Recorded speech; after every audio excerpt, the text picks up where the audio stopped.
Assalamualaikum warahmatullahi wabarakatuh. Shalom, Om Swastiastu, Namo Buddhaya, salam kebajikan. Halo semua, kenalin aku Vincentius William. Aku Dipta. Kembali lagi di Food Talk episode 4. Kali ini kita akan menemani kalian semua untuk ngobrolin tentang cerita dari seorang dosen hebat yang ada di samping kami nih, yaitu Bapak Wahyu Dwi Saputra, STP, MAGRSC, PhD. Selamat siang Pak Wahyu. Selamat siang Mas. Oke, kali ini kita akan berbicara tentang masa lalu nih. Masa lalunya Bapak Wahyu. Dulu Pak Wahyu kan angkatan di TPHP ya Pak? Tuh. Ya, angkatan 2011. Ya, saya masuk di TPHP tahun 2011. Oke, mungkin Pak Wahyu bisa cerita nih Pak, bagaimana cerita singkat selama menjalani kehidupan mahasiswa? Jadi saya masuk di Departemen Teknologi Pangan dan Hasil Pertanian tahun 2011. Kemudian saya menjalani kuliah kurang lebih 4 tahun pas. Saya lulus Agustus tahun 2015. Masa perkuliahan saya rasa tidak berbeda dengan teman-teman. Jadi ya saya masuk kelas, kemudian ya seperti teman-teman rasakan mengerjakan banyak laporan praktikum yang kadang bersamaan antara satu praktikum dengan yang lain. Kemudian waktu itu saya lulus mengambil topik penelitian dari proyek besar tentang probiotik. Waktu itu saya mengambil topik penelitian tentang bagaimana membuat formula cryoprotektan untuk bakteri Lactobacillus plantarum D13 di bawah bimbingan Prof. Tias dan juga Pak Nur, dan juga diuji oleh Prof. Trisho. Jadi saya lulus tahun 2015. Gitu Mbak, kira-kira. Kalau selama di perkuliahan Bapak ikut organisasi apa gitu Pak? Di tahun pertama saya belum ikut waktu itu karena strategi saya pribadi waktu itu adalah tahun pertama saya harus mengamankan IP dulu ya. Karena saya tidak bisa kalau misalkan tidak ada beasiswa. Jadi saya perlu dukungan finansial sehingga saya mengamankan IP, tujuannya adalah untuk mendapatkan beasiswa dulu. Kemudian di tahun kedua, nah di situ saya mulai masuk untuk ikut organisasi di KMTPHP juga, organisasi formal yang pertama kali saya ikuti, yaitu di Departemen Profesionalisme Akademik. Waktu itu kerjanya paling banyak adalah menjadi tutor untuk adik angkatan, kalau misalkan sebelum UAS atau sebelum UTS seperti itu. Nah kemudian tahun berikutnya saya menjadi DP KMTPHP. DP. Ya, Dewan Perwakilan KMTPHP. Kemudian di tahun keempat itu sudah lepas dari organisasi seperti itu. Nah, selain itu saya juga di organisasi yang non formal atau di luar kampus itu menjadi kontributor di beberapa penulisan majalah ilmiah populer. Gitu. Kalau magang gitu ikut gak Pak? Kalau zaman dahulu magang itu masuknya adalah kerja praktek yang wajib. Nah saya juga ambil mata kuliah tersebut atau magang tersebut waktu itu dulu di PT Pagilaran di Kebun Teh di Batang. Seperti itu. Nah kalau sekarang kan ada magang yang wajib, kemudian nanti atau yang sifatnya itu pilihan. Ya. Nah, zaman dulu belum ada. Wajib semua gitu. Ya, zaman dulu wajib semua. Nah, selama di TPHP kan tentunya banyak ini Pak, kegiatan, banyak terutama laprak ya yang sangat menyita waktu sepertinya sampai di kelas kadang masih harus mengerjakan ya Pak ya. Ada nggak nih tips dari Pak Wahyu untuk manajemen waktu mengingat kegiatan kita yang ada yang aktif di organisasi juga dan lapraknya yang banyak gitu. Nah, tips dari Bapak kira-kira apa untuk manajemen waktu gitu Pak? Sebenarnya kalau dari saya tidak ada tips khusus. Hanya saja yang biasanya saya lakukan adalah kita punya semacam jam kerja seperti itu. Yang selama ini saya pandang efektif, setidaknya untuk diri saya sendiri adalah kita punya jam kerja artinya begini. Dalam satu hari dari 24 jam itu, katakan jam kerja kita adalah 8 jam. Nah, kita bisa atau sebisa mungkin memanfaatkan 8 jam ini untuk bekerja. Kalau bisa continue, misalkan dari jam 8 atau jam 7 pagi hingga jam 4 sore itu akan sangat bagus sehingga ritme hidup kita lebih normal. Tapi kalaupun tidak bisa continue, kita bisa hitung kira-kira saya sudah bekerja berapa lama. Dan dalam rentang waktu 8 jam itu ya kita bekerja secara optimal dan efektif. Artinya tidak kita sambil misalkan dengan ngobrol atau dengan main YouTube atau dengan ngegame dan sebagainya. Jadi apresiasi terhadap kerja keras kita selama 8 jam itu kita berikan di jam yang lain, misalkan main, kemudian termasuk di situ organisasi atau kemudian YouTubean, kemudian main game dan lain sebagainya. Jadi bisa membedakan kapan saya harus bekerja dan kapan saya mengapresiasi diri saya, kapan saya mengembangkan diri saya. Berikan porsinya masing-masing gitu. Oke, makasih Pak. Ya, sama-sama. Pak, berarti tadi yang 8 jam itu di luar perkuliahan ya?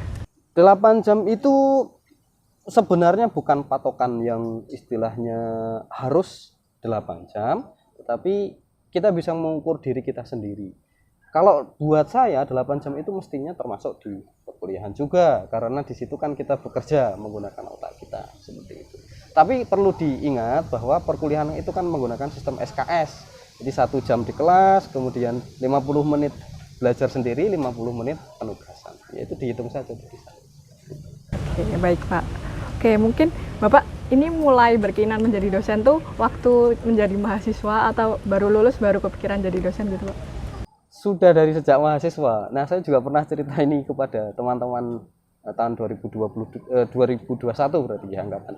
Jadi saya punya visi untuk menjadi dosen itu sejak semester 3 atau 4. Ya, jadi dari tahun kedua mau di strata 1 itu saya sudah punya kepikiran untuk menjadi, nanti setelah lulus saya pengen jadi dosen seperti itu. Itu yang memotivasi apa Pak? Kenapa Yang pengen jadi memotivasi karena melihat role model. Jadi kuliah di TPHP saya melihat bertemu dengan banyak dosen yang seperti ini, kemudian pekerjaan dosen saya lihat manfaat yang mereka berikan itu banyak gitu, dan pengaruh positif yang mereka berikan itu tidak sedikit. Dari situ saya kemudian berpikir bahwa menjadi dosen itu adalah salah satu sarana atau jembatan untuk memberikan manfaat ini kepada banyak orang gitu. Selain dari keluarga besar, itu sebenarnya juga paman-paman saya, kemudian kakak-kakak keponakan saya itu kebanyakan adalah guru, tetapi guru SD, guru SMP seperti itu. Nah, ke saya sendiri karena dari TPHP ya tidak mungkin kan untuk jadi guru SMA gitu. Makanya kemudian visinya adalah untuk jadi dosen. Oh iya. Bapak memulai jadi dosen sejak tahun berapa ya Pak? Baru bulan April tahun ini, tahun 2022. Iya, setelah saya lulus S3 bulan Maret. Sebelumnya saya mengikuti seleksi untuk diterima menjadi dosen akhir tahun 2021 yang lalu. Kemudian bulan Maret saya lulus program S3, saya pulang ke Indonesia. April saya mulai jadi dosen di sini. Oh iya. Nah, kesan pertamanya mengajar mahasiswa di kelas gimana? Ya pasti seru, artinya selama kurang lebih 6 tahun saya di Jepang itu berkutat hanya dengan penelitian Mas ya. Jadi saya berangkat sehari-hari dari Senin sampai Jumat itu bertemu dengan mencit, tikus, kemudian sel, dan saya berkutat dengan itu semua. Kemudian 6 tahun itu bukan waktu yang sebentar, lantas saya pulang, yang saya hadapi berbeda. Saya harus menghadapi mahasiswa,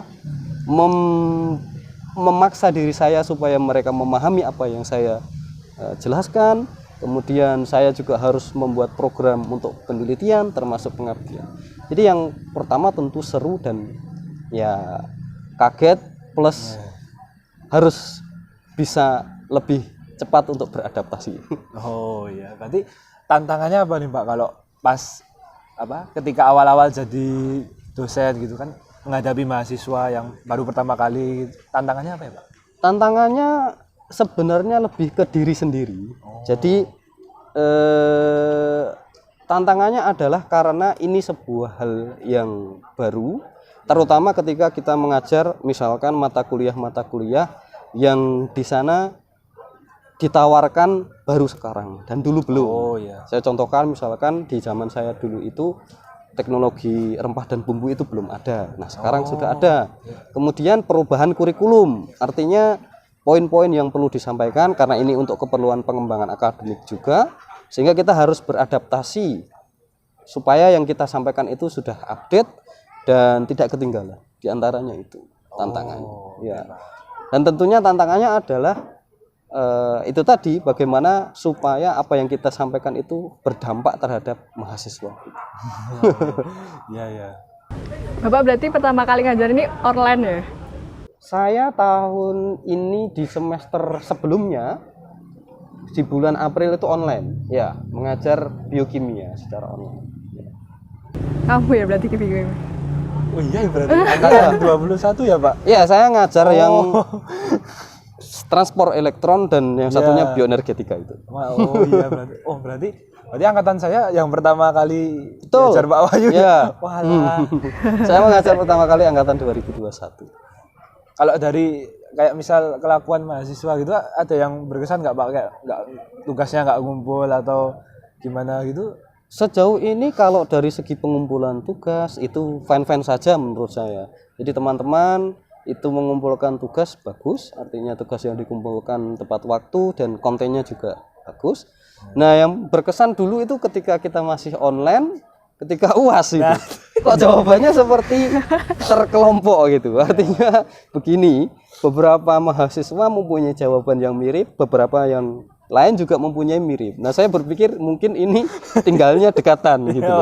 Sehingga mengerjakannya entah dengan bagaimana. Buat saya itu enak karena ngoreksinya dengan satu kali tepuk, yang lain nanti mengikuti. Tapi saya rasa itu tidak bagus ya. Artinya ya sekarang kita sudah offline, sudah luring, itu akan lebih memberikan kesempatan untuk kita lebih memahami gitu, dari sisi materi. Ya, mungkin dampak online ya Pak, mahasiswanya jadi pasti. Ya, itu sumbernya jadi sama kok. kok. Iya, mungkin. Positive thinking.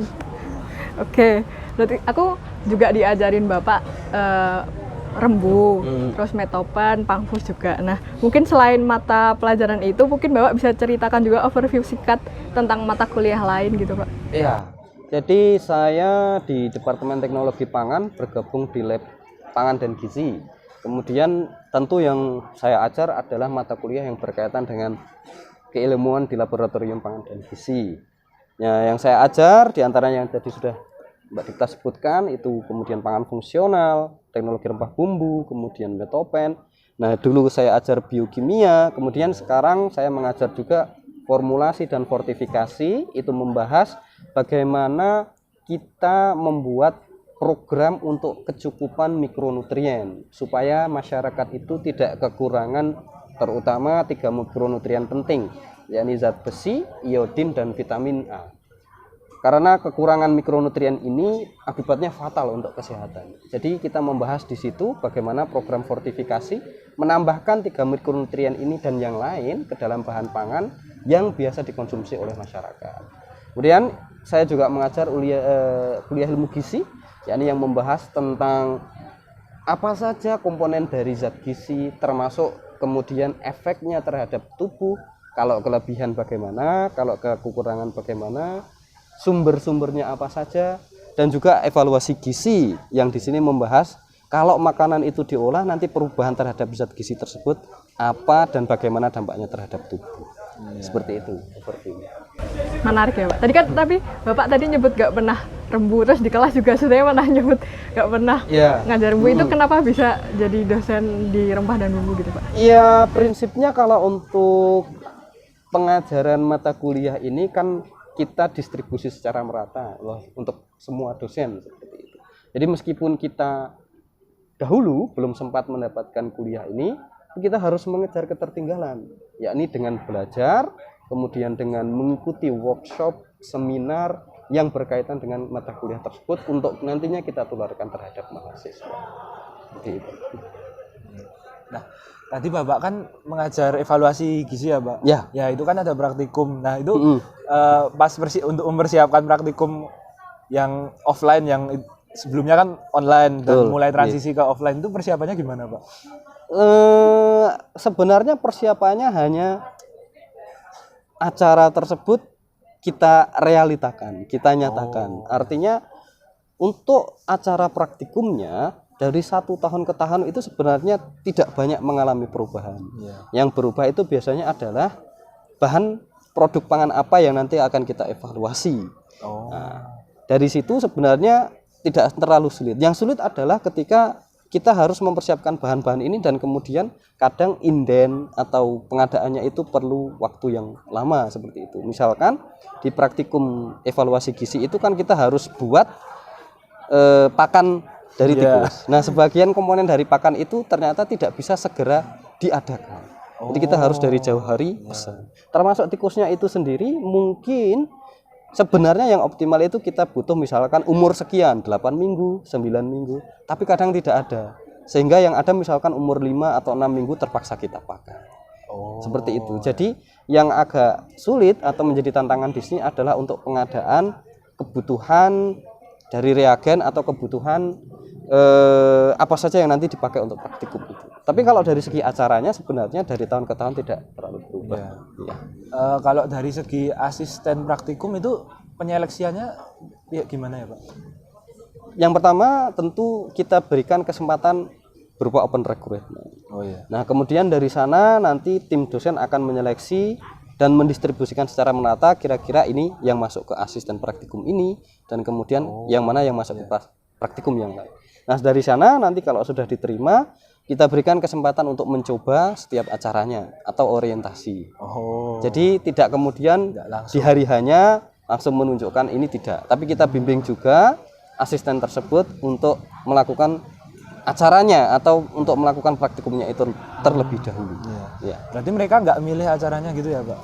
Sebenarnya milih. Milih. Ya, jadi kita bebaskan, silahkan dari teman-teman asisten dibagi yang adil dan di antara kalian siapa yang mau megang acara ini, siapa yang mau megang acara itu.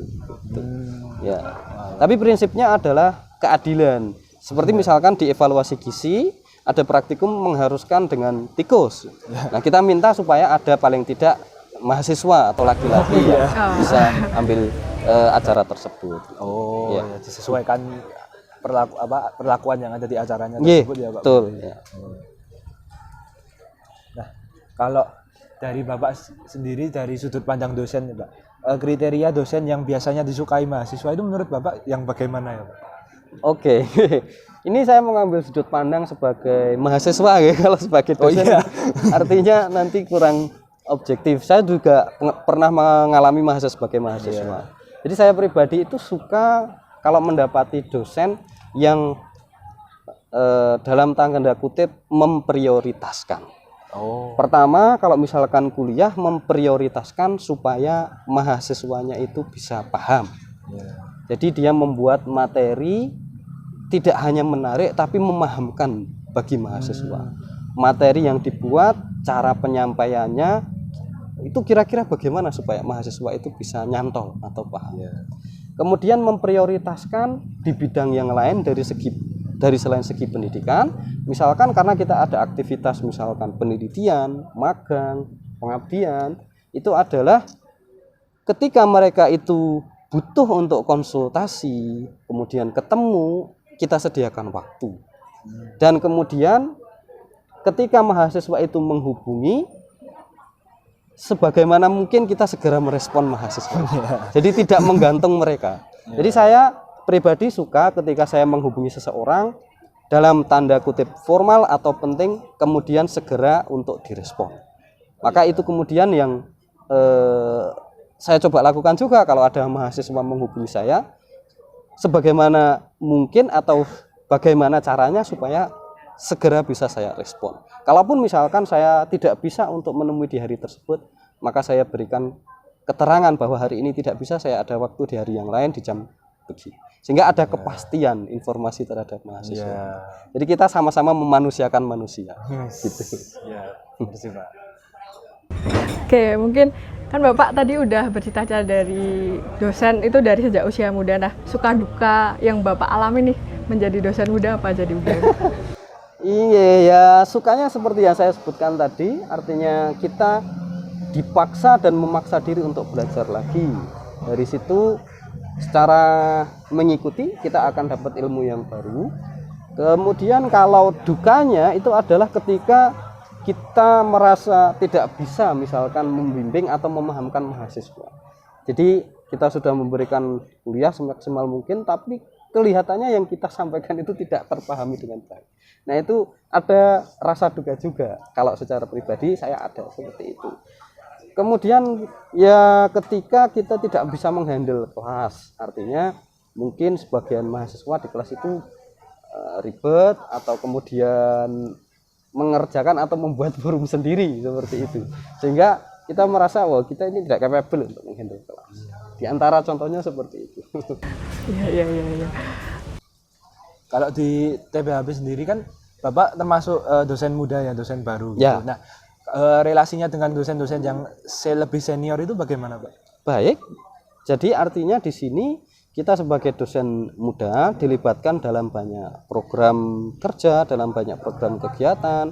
Kemudian bapak-bapak, ibu-ibu yang sudah menjadi dosen senior juga membimbing kita kalau misalkan dalam pengerjaan suatu proyek itu semestinya seperti ini, mereka juga akan memberikan masukan-masukan atau kritikan-kritikan atau memberikan rambu-rambu yang ini boleh, yang ini kurang boleh atau tidak pantas seperti itu. Itu ya, Pak. Nah, ada nggak nih tips dari Pak Wahyu untuk mahasiswa-mahasiswa yang sekiranya juga punya cita-cita untuk menjadi dosen nih, Pak?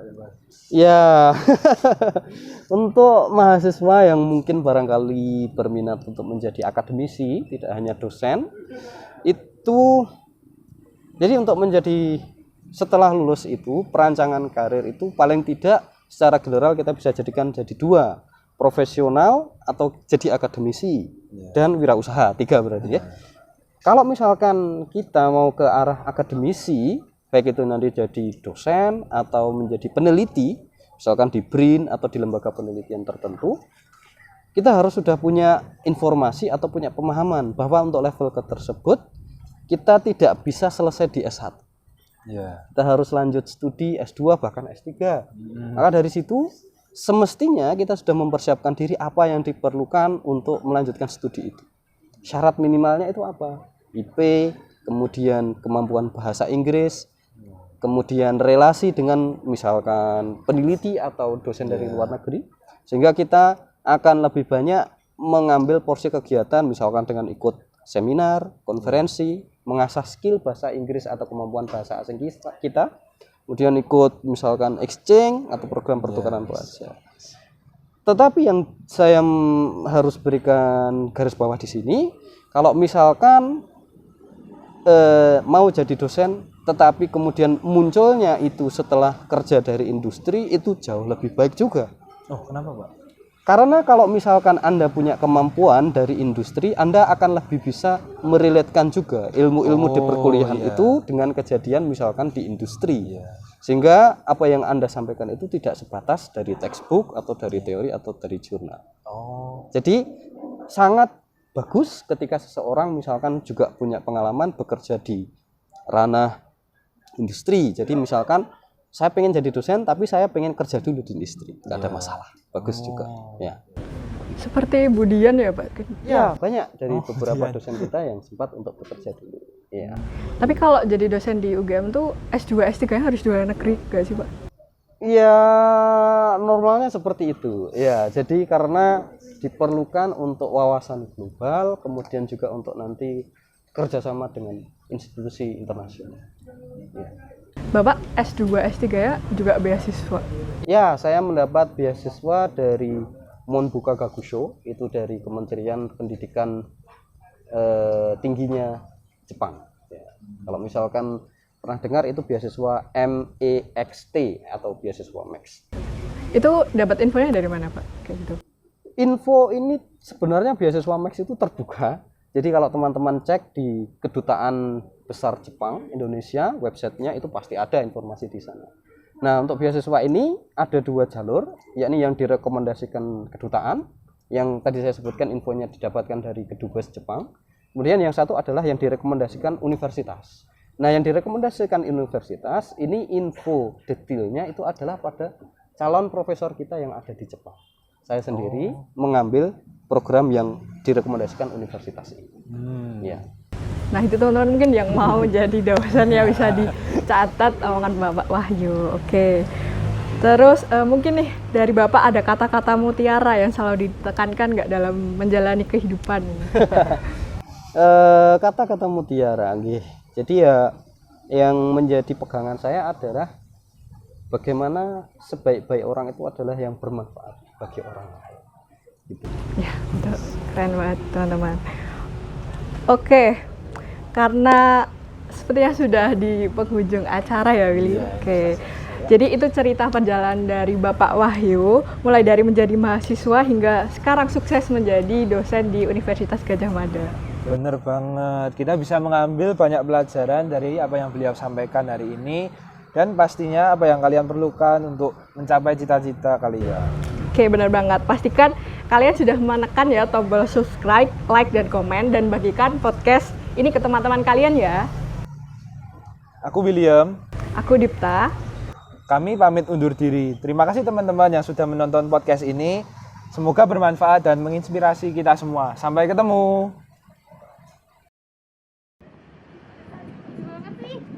Halo, aku Vanuel dan sekian kisah food talk kita semua.